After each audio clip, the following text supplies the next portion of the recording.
ఎన్నడైనా ఎప్పుడైనా తాగుదాం దాహం వేస్తుందని మనం దగ్గరికి వెళ్తే ఆ నీరు, ఏయ్ ఆగు, కాసేపు ఆగు, వాట్ ఈస్ యువర్ క్యాస్ట్? నీరు దగ్గరికి వెళ్ళినప్పుడు నువ్వు తాగబోయే ముందు నీ క్యాస్ట్ ఏంటో చెప్పు అని ఎప్పుడైనా నీరు అడిగిందా? నన్ను కానీ మనల్ని కానీ ఎప్పుడైనా అడిగిందా?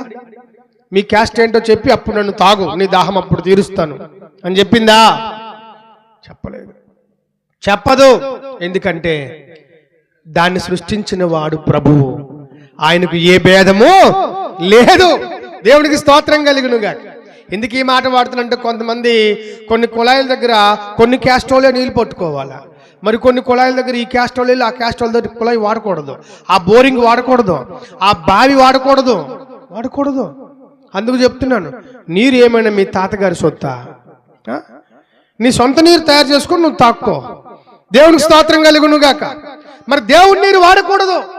నా దేవుడి నీటిని సృష్టించాడు, ఆయన జలములు కలుగునుగాక అంటే జలములు కలిగినాయి. ఈరోజు నా దేవుడు సృష్టించిన నా దేవుడి నీటిని అసలు ఏమి అడగకుండా నువ్వెవడు వాడుకోవడానికి? నా దేవుడిని అడగాలి నువ్వు, దేవా నీవు సృష్టించిన నీటిని బట్టి వందనాలని చెప్పి, ఈయనకు వందనాలు చెప్పి నీరు తాగాల. దేవుడికి స్తోత్రం కలుగునుగాక. తెలియక దుర్మార్గులు కొందరు, అదే నువ్వు మా ఇంటి మా వీధి బోరింగ్కి వచ్చావేంటి అడిగిన ఆడోళ్ళు మగాళ్ళు లేకపోలేదు. దేవునికి స్తోత్రం కలుగునుగాక.